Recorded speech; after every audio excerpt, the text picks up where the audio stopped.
श्री सुखदेव भगवान ने राजा परीक्षित को पूतना मोक्ष की कथा बताई और पूतना मोक्ष की कथा को सुनने का माहात्म्य भी बताया कि यः एतत् पूतना मोक्षम कृष्णस्यार्धकमद्भुतम् शृणुयात् श्रद्धया मर्त्यो गोविंदे लभते रतिम्। यह एतत् पूतना मोक्षम, यह जो पूतना मोक्ष की कथा है, इस कथा को जो श्रद्धा एवं भक्ति के साथ में श्रवण करते हैं उनके जीवन में भगवान की श्री चरणों के प्रति रति जागृत हो जाती है, प्रेम जागृत हो जाता है। और इस संसार के अंदर यह सिद्धांत है, जिससे हम रति करेंगे हमारी मति भी उसी में ही रहेगी। जैसे आप दिन भर जो काम करेंगे तो उसी की ही आपको याद आएगी, उसी में ही आपकी बुद्धि लगी रहेगी। जैसे लोग व्यापार करते हैं तो रात में नींद में भी वो व्यापार की ही बातें करते हैं। कभी कभी तो कई लोग नींद में ही बोलने लग जाते हैं, नहीं नहीं भैया इतने रुपए में नहीं, इतने रुपए में दूंगा। दिन भर वही व्यापार करते हैं तो उनको वही याद रहती है, उसी में ही उनकी मति लगी रहती है और उसमें मति लगने रहने के कारण उसी की ही याद उनको आती है। और जिसमें मति होती है वही मानव की गति भी होती है, इसलिए सावधान रहना चाहिए। रति जो है वो भगवान से ही करनी चाहिए, प्रेम भगवान से ही करना चाहिए। वास्तव में भगवान प्रेम को निभाने वाले हैं और भगवान प्रेम करना जानते हैं। हम लोग अगर भगवान को प्राप्त करना चाहें तो हमारे हाथ की बात नहीं है, क्योंकि हम लोग तो अवगुणों से भरे पड़े हैं। लेकिन हमारे भगवान इतने दयालु हैं, इतने कृपालु हैं कि जीव के अवगुणों की ओर ध्यान ही नहीं देते। जब कोई व्यक्ति भगवान की भक्त वत्सलता के बारे में जान लेता है तो फिर वह भगवान का भजन किए बिगड़ रह नहीं सकता है। कई लोग कहते हैं महाराज हम तो पापी हैं, हम तो संसारी जीव हैं, हम तो माया में फंसे हुए जीव हैं। महाराज हमें कहाँ भगवान मिलने वाले हैं, हमें भगवान नहीं मिलने वाले। पहले से ही ऐसी धारणा करके बैठ जाते हैं। हमारे संत महापुरुष कहते हैं कि ये धारणा आपकी बिल्कुल गलत धारणा है। कई लोग कहते हैं महाराज हमें तो पता है कि हमें नरक में जाना है, हमने अपने जीवन में पाप ही पाप किए हैं, इसलिए हम जानते हैं कि हमें नरक में जाना है। जब महाराज नरक में जाना ही है तो पाप थोड़ा क्यों करा, घना सारा पाप करा। नरक में तो जाना निश्चित है, तो फिर पुण्य करके हम क्या करें। कई लोगों की ऐसी धारणा भी बनी हुई है। लेकिन अगर आप भगवान के स्वभाव की ओर देखो, भगवान की भक्त वत्सलता की ओर देखो तो आपकी ये धारणा मिट जाएगी। क्योंकि पापी से पापी व्यक्ति को भी भगवान अपना लेते हैं, दुष्ट से दुष्ट व्यक्ति को भी भगवान अपना लेते हैं। भगवान गीता में स्पष्ट कहते हैं कि अपि चेत् सुदुराचारो भजते माम अनन्य भाव साधुरेव समन्तव्य सम्यक् व्यवसितो हि सः। दुराचारी से दुराचारी व्यक्ति भी अगर यह निर्णय कर लेवे कि हम भगवान के हैं और भगवान हमारे हैं, ऐसा निर्णय करके अगर वह पाप से निवृत्त हो जाए तो भगवान कहते हैं साधु एव समन्तव्यः, उसे साधु ही मानना चाहिए, उसे धर्मात्मा ही मानना चाहिए। क्षिप्रम भवति धर्मात्मा शाश्वत शांति निगच्छति। ऐसा निश्चय करने वाला व्यक्ति बहुत ही जल्दी धर्मात्मा बन जाता है और शाश्वत शांति निगच्छति, शाश्वत शांति को प्राप्त कर लेता है। तो हमें घबराने की जरूरत नहीं है। हम दुराचारी हैं, चाहे जैसे हैं, हम भगवान के हैं। चोखो बुरो कुटिल कामी जो कुछ हूँ सो धारो, नाथ में धारो जी धारो, नाथ में धारो जी धारो। चाहे चोखो हूँ, चाहे बुरो हूँ, चाहे कुटिल हूँ, चाहे कामी हूँ, हे प्रभु जेड़ो भी हूँ प्रभु आप रो हूँ और आप रो ही रहूँला। हे प्रभु आप माने अपना ले। बस भगवान से यह प्रार्थना करके भगवान की शरणागति को अगर हम स्वीकार कर लेवें तो भगवान हमें संपूर्ण पापों से मुक्त कर ही देंगे, इसमें कोई भी संदेह नहीं है। अब यहाँ एक प्रश्न उत्पन्न होता है कि जो पूतना भगवान को मारने की इच्छा से आई, उस पूतना को भी भगवान ने वह गति दे दी जो गति माता को देनी चाहिए। अब यहाँ ये बात समझ में नहीं आ रही है कि पापिनी पूतना को भी वह गति दे दी जो गति माता को देनी चाहिए, तो फिर माता को कौन सी गति देंगे? अगर माता को भी वही गति देते हैं तो फिर भगवान का ये न्याय कहाँ हुआ? भजन करने वाले और भजन न करने वाले दोनों को एक ही स्थान अगर दे दिया गया तो फिर भजन करने वालों में और न करने वालों में फर्क क्या रहेगा? भक्त और अभक्त इन दोनों में फर्क क्या रहेगा? यह तो एक न्याय नहीं दिखता है, परंतु हमारे संत महापुरुष कहते हैं जरा गौर से देखिए, भगवान कभी अन्याय नहीं कर सकते हैं, भगवान सदा न्याय ही करते हैं। पूतना जैसी राक्षसी को भी भगवान अपने धाम में वास देते हैं और भगवान का भजन करने वाले जो भक्त हैं उसको भी भगवान अपने धाम में वास देते हैं। फर्क इतना है कि जो भगवान का भजन करने वाले भक्त लोग होते हैं भगवान अपने आप को उनके समर्पित कर देते हैं, भगवान उनके वश में हो जाते हैं और भगवान अपने भक्त को अपने मुकुट का मणि बना देते हैं।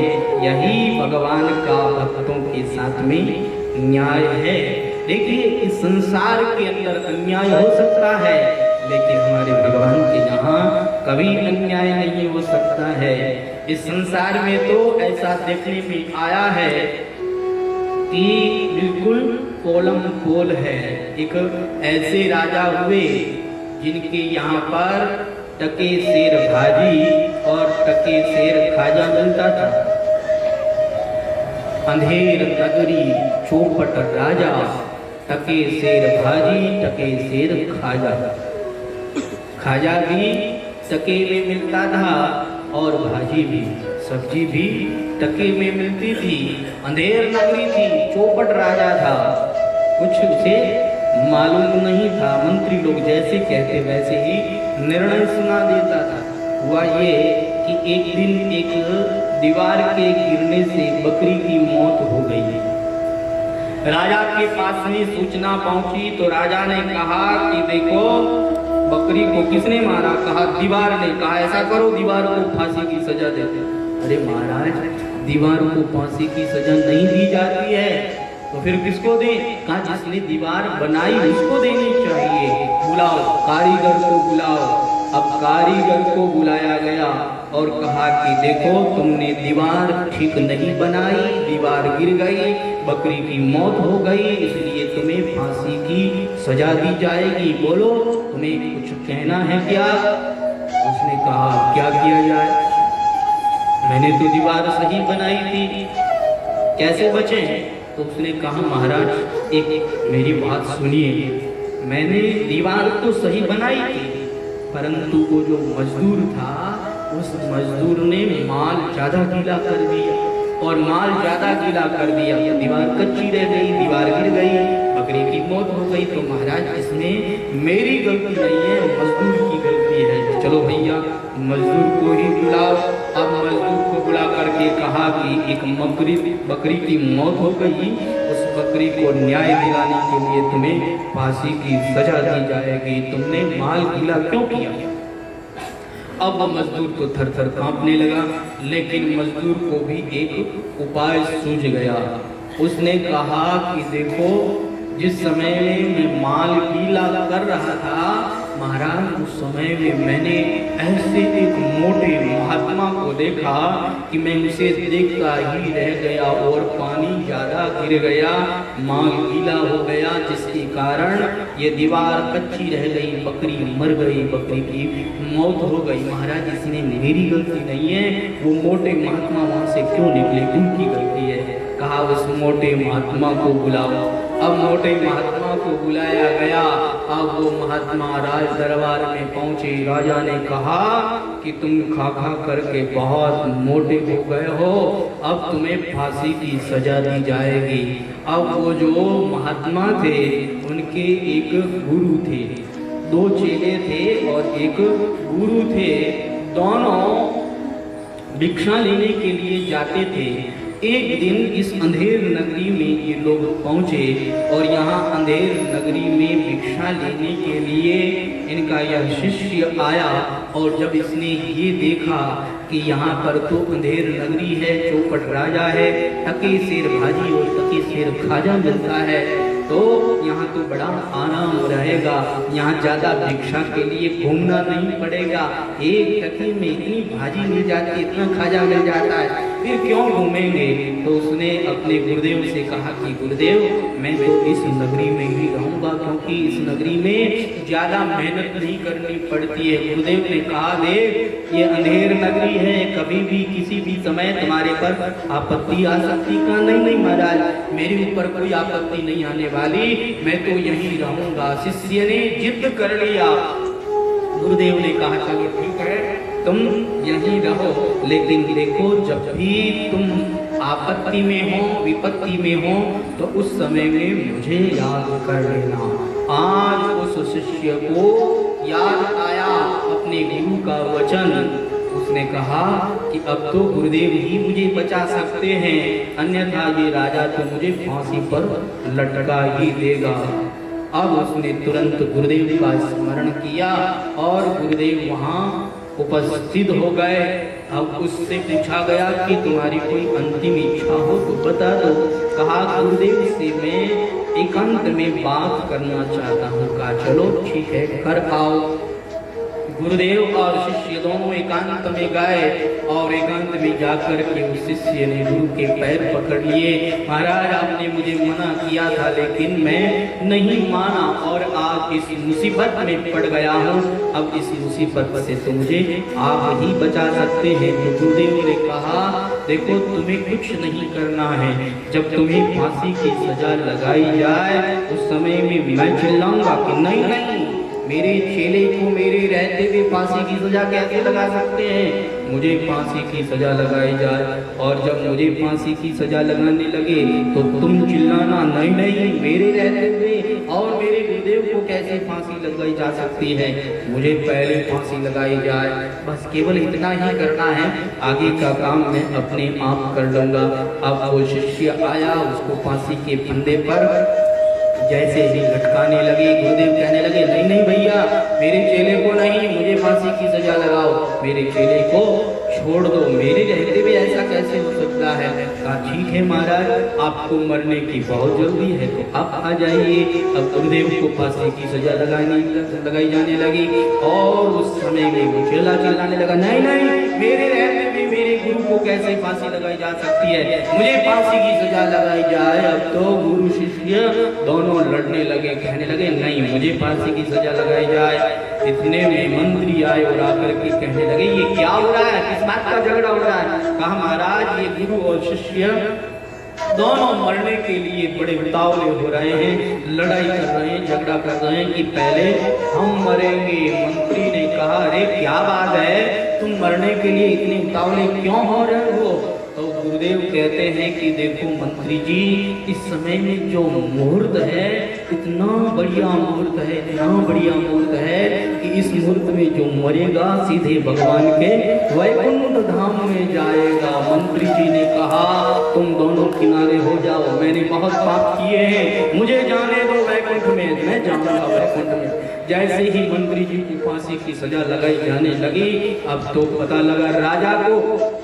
राजा दौड़े दौड़े आए, अरे मंत्री जी ये क्या कर रहे हैं? कहा महाराज मैं आपके हाथ जोड़ता हूँ, मुझे मरने दो। अरे क्यों मरना चाहते हो? कहा ये गुरुदेव कहते हैं इस समय में बढ़िया शुभ मुहूर्त है, इस मुहूर्त में जो मरेगा सीधे भगवान के धाम में जाएगा। अब तो राजा ने कहा मंत्री जी आप किनारे हो जाइए, मुझे जाने दीजिए भगवान के धाम में। राजा को फांसी की सजा हुई और गुरु शिष्य दोनों छूट गए। तो जहाँ अंधेर नगरी होती है, चौपट राजा होता है, वहाँ पर हमेशा अन्याय ही अन्याय होता है। लेकिन हमारे भगवान के यहाँ ऐसी बात नहीं है, भगवान के यहाँ हमेशा न्याय ही न्याय होता है। इसलिए भगवान की करुणा की ओर देखना चाहिए, भगवान के स्वभाव की ओर देखना चाहिए। जो व्यक्ति भगवान के स्वभाव की ओर देखता है, वह व्यक्ति भगवान का भजन किए बिगर रह नहीं सकता है।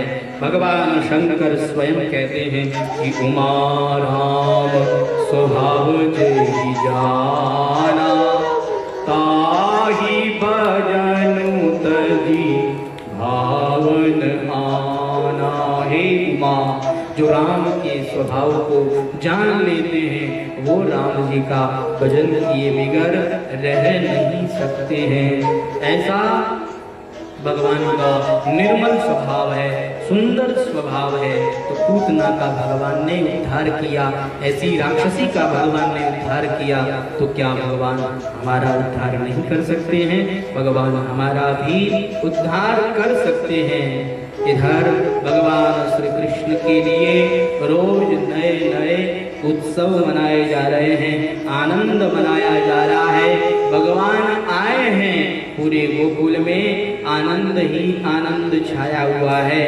भगवान शंकर कहते हैं कि हे उमा, भगवान अवतरित हुए तो मेरे से भी कैलाश पर्वत पर रहा नहीं गया, और मैं भी कैलाश पर्वत से सीधे गोकुल में अपने इष्ट देव का दर्शन करने के लिए चला आया। और यशोदा रानी के महल के आगे आकर के मैं आवाज देने लगा, ए मैया तोरे द्वारे, ए यशोदा तोरे द्वारे।